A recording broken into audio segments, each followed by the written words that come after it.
overview of where we're at. We got to the Opera House last night about 7:30 for a 7 a.m. delivery this morning. I guess they were having some issues with the fire department. The fire marshal was here saying that nothing can be in the building that's flammable because the sprinklers haven't been checked yet. They can't take anything up onto the 3rd floor because the freight elevators haven't been certified. I think they're finally getting things ready so we can back up. We've got to back down this nice skinny street here and try to angle back into a skinny dock.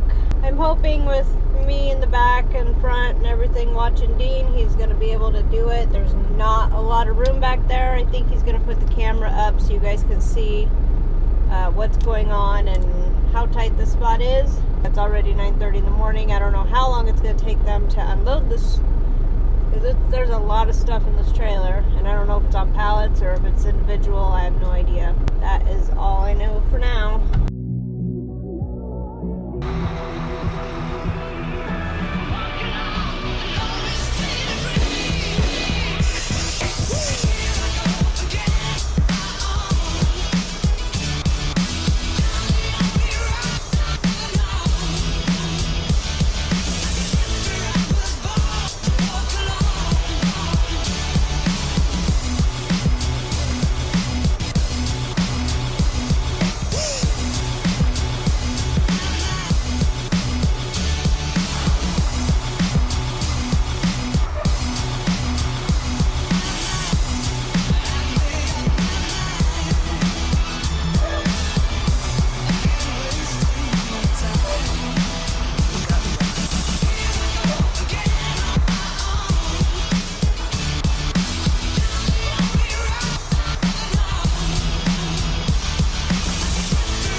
Alright guys, it's Wednesday, what time is it? It's about noon. We just got in this dock about an hour ago. You just saw the video of us getting in here. After we got backed in here, they said nobody else is backed in here yet. I was the first one to do it, but they said we taught them one thing. All this stuff in front of us that I was trying to get around, they are now moving. They're moving it all over up against the wall and moving it around the site to get it completely cleared out so people can get in easier. So I guess I was the guinea pig. All in all, it wasn't too bad actually getting in here. It was just kind of tight once we got up the ramp here. The worst part, honestly, was the video probably don't show it real well, but this ramp is pretty steep. I've been trying to push, 35,000 pounds up a ramp backward, and trying to do it slowly because there was so much stuff around us. The clutch wasn't liking it, let's say that. The truck was not liking it either. But we got up here. That's where we came in. We're on that street there. We went around the corner. We parked down there last night on the street. And then what you just saw was us me backing back down the street and then backing up here. They said the other option was to go down this road to the main intersection. There's a main intersection right down at the end of the street. And he said drive around town and try to find somewhere to turn around and come back down the wrong way on the one way, and then go around the corner and down that street. I think my option was better. Huh? Yeah, not Dean. What? He can't make things easy on himself. No. Well, and that's what I told him. I said, well, that's because if you do that, then you can literally come down this street backward, which they said is okay because it's construction. You go down that way, and then you just back up the ramp. But what challenge is that? That's no challenge, right? What are you going to learn by just doing a straight back? Well, and it helps that you have an amazing spotter. Yes, an amazing spotter. If it wasn't for that, we would never have got in here. Now, I had Donna on the passenger side, and then one of the guys here was on the driver's side here watching the back horse on this side, so it went along pretty good. It's definitely tight, but what did we record? I think it was like 13 minutes all total from the time we left out on the street till the time we stopped here. I think that's pretty good myself, considering what we had to deal with. This whole area here was completely full of construction materials, clear up to the dock. So they cleared out what you saw in the video and left all the rest of it. So hopefully by the time we're done unloaded, they'll have all this moved and I can get out nice and easy too. I won't have to deal with that stuff. Trying to get, as you can see, there's a fence right there. So we literally have to swing right here over to that wall and then cut that way without hitting the fence. I talked to another guy when we first got here last night. I was out checking the truck, make sure we was off the street and that, and a guy come walking by and I started talking to him, and he's a crane operator, and he said if anybody is a crane operator that I know of that needs a job, to come out here. He said they've literally got hundreds of cranes setting, waiting for an operator to run them. He said the companies will take the cranes out, they'll park them on site, and then they just sit there for days until they get a crane operator to run them, because they're so short on crane operators out here. So hey, if you're looking for a job and you're a crane operator, come to Seattle, Washington, apparently. Show you, this is the Opera House here. That's where we're at. Seattle, Washington Opera House. Ain't much to look at, I don't think, but anyway, that's it. When we're done here, we're heading down to Portland, Oregon, to Pella. Pick up a load of windows down there.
soul.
The Pella load picked up.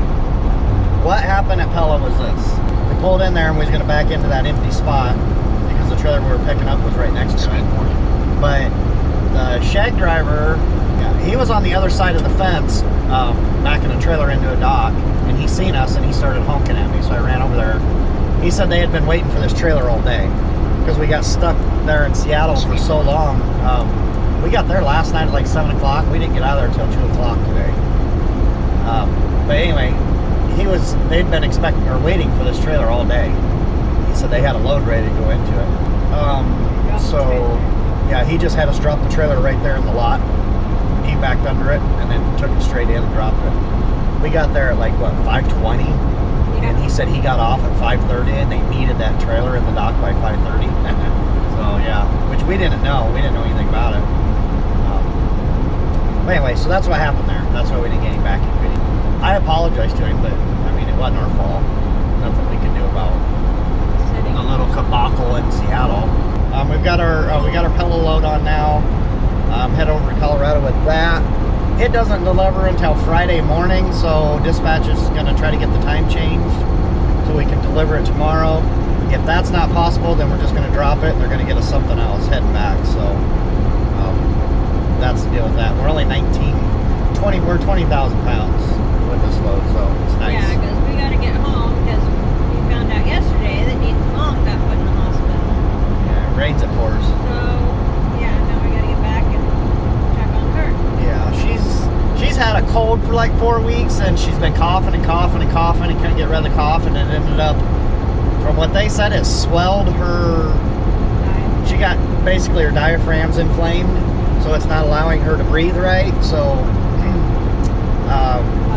without being on oxygen, her oxygen was down like 83%, and without being able to breathe completely, she's got fluid that built up in her lungs also. So she's going to be in the hospital for a few days.